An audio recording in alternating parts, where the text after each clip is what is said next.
Andrew Lloyd Webber has been responsible for some of the world's longest-running and highest-grossing musicals. Anytime you think of the West End, the first name you think of is Andrew Lloyd Webber. I mean, he is the king. That's why he sits on the throne. His enthusiasm for a new idea is extraordinary. Joseph, Jesus, Evita, Cats, roller skates, you know, just utterly brave. I don't know anyone that doesn't wake up in the morning whistling one of his tunes. Not only can he have a vision, he actually can figure out how to realise it. He's the most influential artist that's ever worked in the genre of musical theatre. If you thought of the West End without an Andrew Lloyd Webber musical, it would be quite empty. He's changed the face of British musicals, turning them into a worldwide phenomenon. If you have that talent that he has, there is no reason to stop. He'll still be writing stuff when he's 80.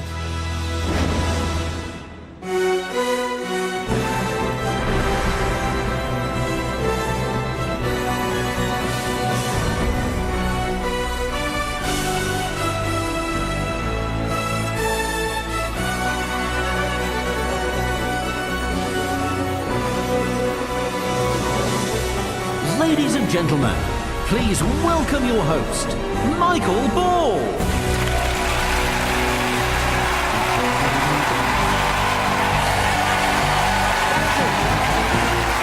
Thank you so much. Good evening, ladies and gentlemen, and welcome to this unique celebration of one extraordinary man and his sensational songbook as we mark 40 years of unrivalled West End success for Andrew Lloyd Webber.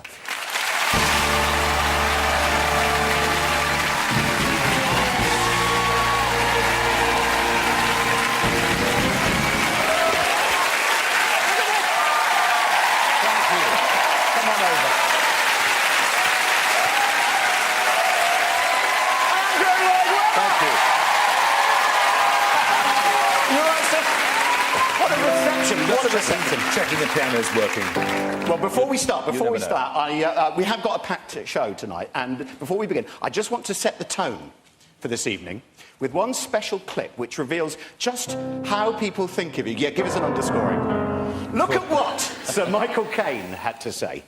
I'd put him up there in the sort of genius category as far as his music is I don't know, it's absolutely fabulous. I mean, I can't tell you, I love it so much. That all right, Andrew? Yeah, it's not bad. I wondered if you could talk a little bit more about my humanity. And and the way that I always give way to women in revolving doors. Yeah, okay. Yeah, all right. Just on a smaller level, he is a gentleman, you know. He opens doors for ladies and everything. I mean, and all in all, I mean, when you consider he's a genius composer and a great person, what more can you ask? Is that not bad? That's typical, if I may say so. It's absolutely typical of you, Andrew. You don't like to do ordinary. You don't want this to be a tribute show. Not. I mean, if we can't have a laugh tonight, I'm out here. Well, I promise you we'll be having a laugh. OK. Now, I'm going to take you right back to the very beginning of things, of your career, and ask you, do you remember this? Yes, it's a letter from Sir Timothy Rice when he was, I think he was Miles Bindon Rice, wasn't he? Miles Bindon Rice. I'll put the bins on to tell you. And he wrote to me when he was working at a solicitor's firm, and he said that he wrote lyrics, and would I be interested in working with him? What do you think would have happened if you hadn't got together? It's a very, very good question, and one of the things I often think is what would have happened if we'd worked longer, because Tim Rice is one of the great lyricists of all time. He's fantastic. In many ways, some of his ideas are so original and so extraordinary, and you sung them, and you know what I mean. How old were you when you two started writing together?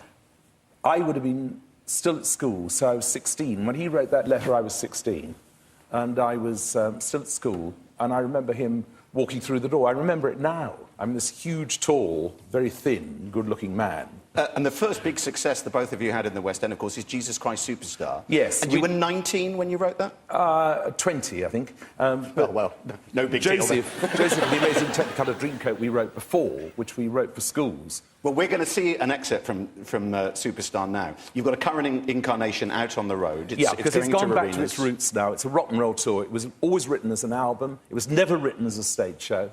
And so it's great now that it's out on the road in the arenas where it ought to be. Let's see it in its latest incarnation, performing the song that literally shook the world back in the 1970s. It certainly shook my world. Please welcome the brilliant Tim Minchin as Judas, singing Superstar.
Chris Moyles, as you've never seen him before, and Myling Klass, as you've always hoped to see her again. Please don't go anywhere. We'll see you in a minute.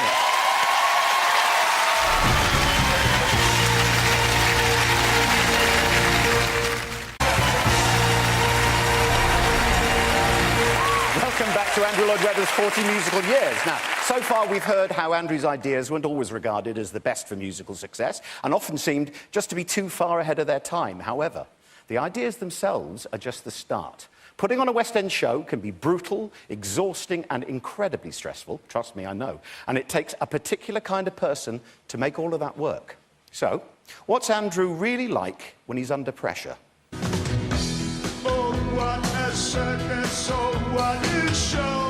My first impression when I met him 40 years ago was that he was a little bit eccentric, a little bit different. But then a lot of clever people are, aren't they? Working with Andrew is kind of a terrifying joy, really, because he has such incredibly high standards, and that's what I admire about him, actually. And you know you have to meet those standards, otherwise you're out. It's the phrasing of the flute I thought I'd address, but it's completely wrong. Well, he was always very fidgety, very meticulous, very nervy, and wanted things to be absolutely spot on. Andrew in a recording studio is something else. You know that he has the most amazing ears, and you're not going to get away with anything. It's not, just none of the poetry here remotely. Okay. The hellish bit is actually getting it on stage, because he has a vision of what the show should be in his head. Andrew, being a perfectionist and extremely driven, can be volatile. Andrew can feel that the end of the world is nigh if a certain change is being made. He blew up one night with Cats and he said, I'm going to remove my score.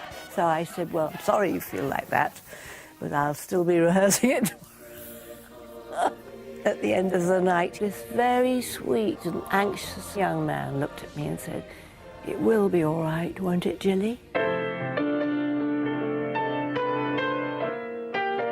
To be the owner of that level of talent, you're very often slightly in the grip of that talent. Of all the people I've ever worked with, I would say he's the most complex, the most interesting, and deep down and sometimes hidden, a huge, huge heart.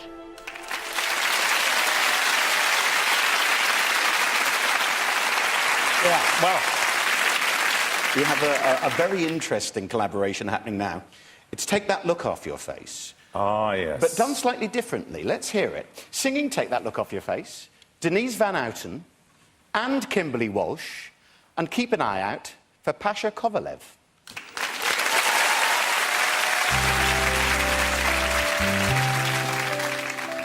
Must be mistaken, it couldn't have been. You couldn't have seen him yesterday.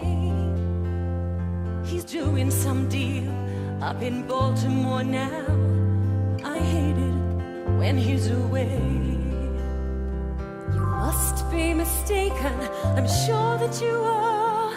There's more than one car with stickers on, and lots of young guys wear corduroy pants, and I'd know if he hadn't gone. Take that look off your face. Take that look off your face. I can see through your smile. I can see through your smile. You would love to be right. I bet you didn't sleep good last night. Couldn't wait to bring all of that bad news to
That was terrific. Now, before we go any further, you don't know anything about this.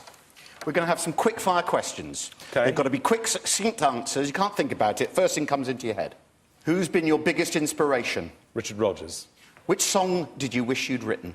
Some Enchanted Evening. Biggest regret? Not having a long-term collaborator. Interesting. What's your favourite character that you've written for? Christine, in Phantom of the Opera. Have you ever written lyrics? Yes, but nobody's heard them, thank you.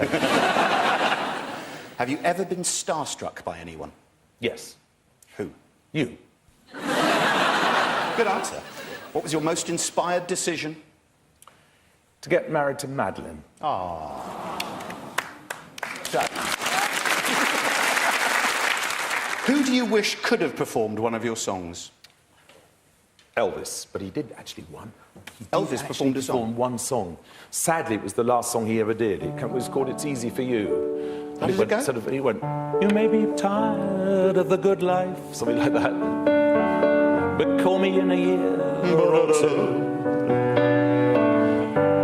But it was something like that. It ended up, It's Easy for You.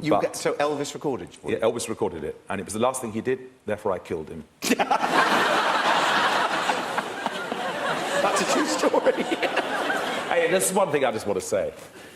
Without somebody else in the audience tonight, my first wife, Sarah, I could never have written Jesus Christ Superstar. Oh.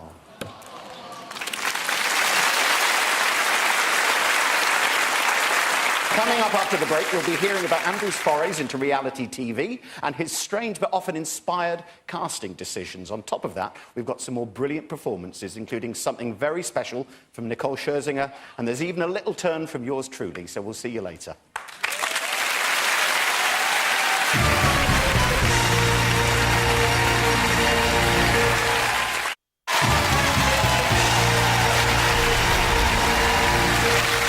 Welcome back to the celebration of Andrew Lloyd Webber's 40 musical years. Now, as a young man, Andrew took risks and wrote a musical about the death of Jesus, another one about a biblical character called Joseph and his quirky coat.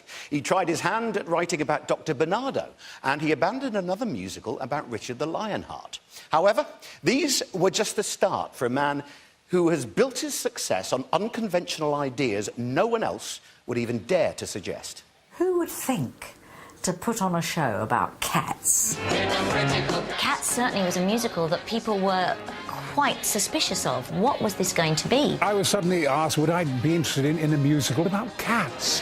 T.S. Eliot. I thought, well, this is a waste of time. The stage is not going to be full of people dressed as cats like at a pantomime, is it? Oh, no, It's not. absolutely not. It's not going to be a children's musical about pussycats. No, not at all. There was a sense around the West End that we were a bunch of lunatics. Well, all cats are jellicle cats, fundamentally. You see, dogs are pollicle dogs, and cats are jellicle cats. I think all of us thought it was either going to be the most enormous hit or the most enormous flop. Cats was very, very difficult to finance because everybody said, a show about cats, it must be raving mad. Cats and T.S. Eliot, a big turn-off. Andrew had remortgaged his house in order to put money into the show. It was all very, very touch and go. People thought they were going to come and see one of the great catastrophes of modern theatrical times. And the following morning, the queues around the block. It was magical and my first hit, and I will always be grateful to Andrew for that. Andrew had just done a show in which everybody was a cat. So why not do a show in which everybody was a train? Trains are magic, aren't they? I mean, I believe in trains. It was just a smash with the public. I mean, absolute smash. The thing about Andrew's work is that it's risk-taking, it's unusual. It's, can you build me a railway set? Can you give me a playground for cats? The more odd a subject, the more likely it is to be a success.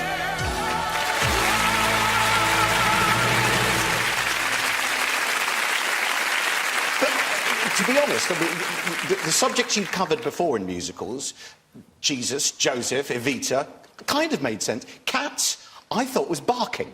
Did you? I'll tell you a really bad subject for a musical, dogs. Dogs? They don't work. Really? No, they simply do not work as an Why idea. is that, then?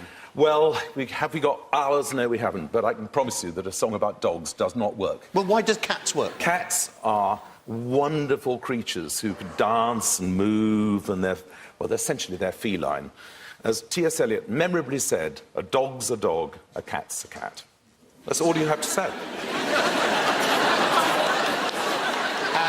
And a train? A train's a train, of course.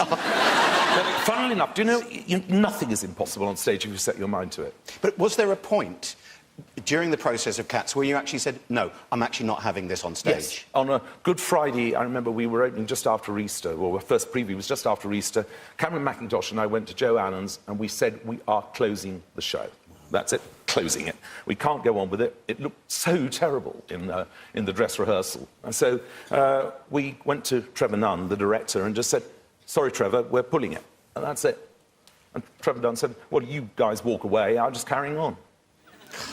So if we had closed it, it's so close, Michael, in musical theatre. The dividing line between success and failure is smaller than you can ever believe. I mean, it's just extraordinary how close it can be. In Cats, of course, we have probably one of your, I don't know if it is your biggest hit, but certainly one of your biggest at that, it was your biggest at that time, Memory. What people may not know, originally singing it, was Judi Dench. Yes, Judi Dench, yes. What happened, her Achilles tendon gave way.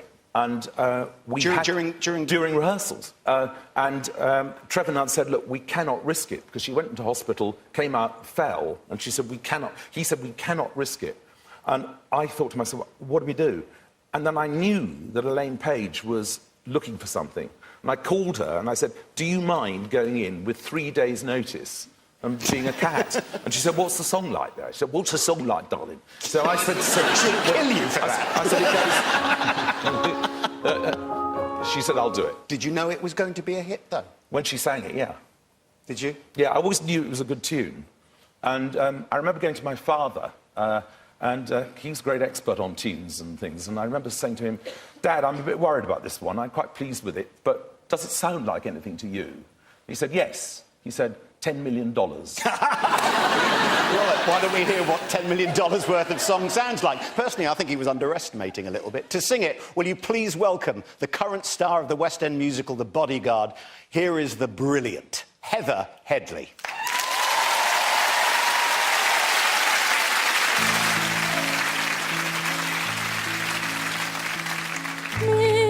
Midnight, not a sound from the pavement. Has the moon lost her memory? She is smiling alone. In the lamplight, the withered leaves collect at my feet, and the wind begins to moan. Memory, all alone in the moonlight, I can smile at the old days. I was beautiful then. I remember the time I knew what happiness was. Let the memory live again. Every street seems to beat a fatalistic warning. Someone mutters and the street lamp gutters, and soon it will be morning. In the daylight, I must wait for the sunrise. I must think of a new life, and I mustn't give in. When the dawn comes tonight, will be a memory too, and a new day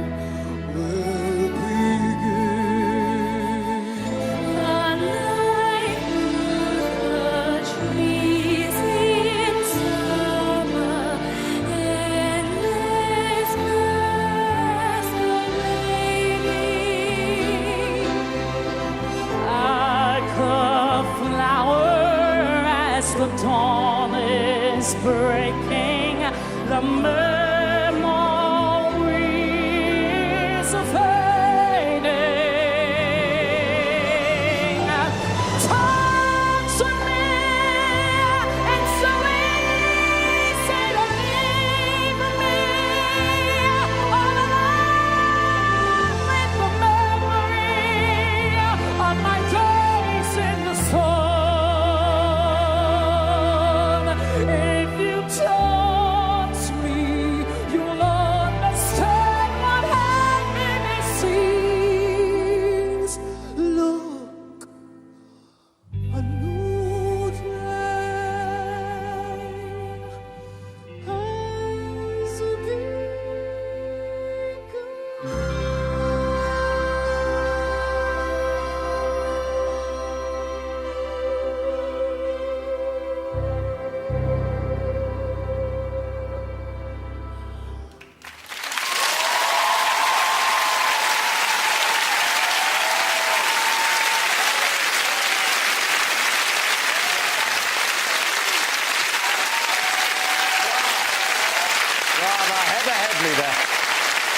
You also saw the fantastic Lydia Omondi during that performance, playing the role that a young Sarah Brightman was originally cast in, and we're going to talk about her influence later, but Lydia comes from a school that's very close to your heart, doesn't she? Yes, she does. She comes from Highbury Grove School in North London, which was a school that was, I hope they wouldn't mind my saying, practically, we're going to close you down, marks from the educational authorities about 5 years ago. And they decided they were going to turn the school around through music. So every kid gets a violin when they arrive at the school, and they learn the violin before they do anything else, and it's turned the whole place around. Now, people, I think, would know you best, obviously, as a composer, but you, more recently, wear another hat as a producer. And I'm thinking here specifically of Bombay Dreams. Well, I got rather ahead of the curve on that. I was about 4 years ahead, because the composer, Rahman, you know, who's, I guess, actually the most successful composer in the world, and I promise you that, right ahead of everybody. More than you? More than Paul McCartney, more than everybody. I mean, he's just so huge, because he's so huge in Asia, and his movies are huge. Well, he won 2 Oscars on the same day, on Oscar night, for Slumdog Millionaire, for both music and the best song. There is rumour that the thing that made you lose your rag the most was to do with Bombay Dreams. The whole point about Bombay Dreams is that any Indian musical has to, by definition, have a wet sari scene. If you don't do that, you've got no musical. The record company, they made the video. Can you believe it? I'd turn up and there's no water. So I vowed if it ever got on television again, it had to be done properly. Right, well, we'd better see if we're going to do it properly then, hadn't we? With that in mind, we're absolutely sure that nothing is going to go wrong with this. Here, with a very special performance and some scenes reminiscent of her time in the jungle with Shaka Laka Baby, it's Mylene Klass. Shaka-laka baby, shaka-laka baby. Shaka-laka baby, shaka-laka baby. Saw your face and the damage was done.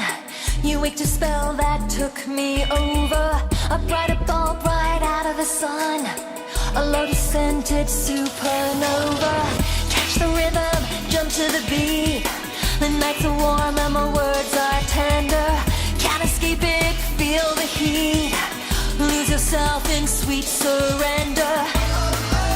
Planets are colliding, fantasies are flying. Simply no denying, there you are, my Bombay lover. Shaka-laka baby, shaka-laka baby. This is how it's really meant to be. Shaka-laka baby, shaka-laka baby. Come and shaka-laka with me. Shaka-laka baby, shaka-laka baby. Nothing here is ever what it seems. Shaka-laka baby, shaka-laka baby. Let me take you with me in my dreams.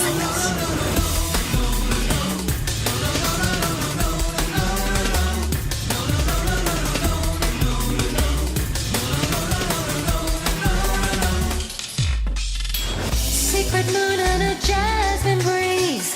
Pray we share many nights like these. Million stars in the sky. Uh-oh, uh-oh. to be. Shakalaka baby, shakalaka baby, come and shakalaka with me. Shakalaka baby, shakalaka baby, loving you is all I need to know. Shakalaka baby, shakalaka baby, now you're here, I'll never let you go.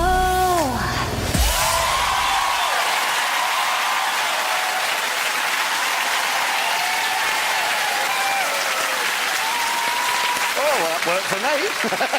Coming up, we'll hear from those who've worked with Andrew and can give us a glimpse of the man behind the mask, plus lots more sensational performances. Don't go away.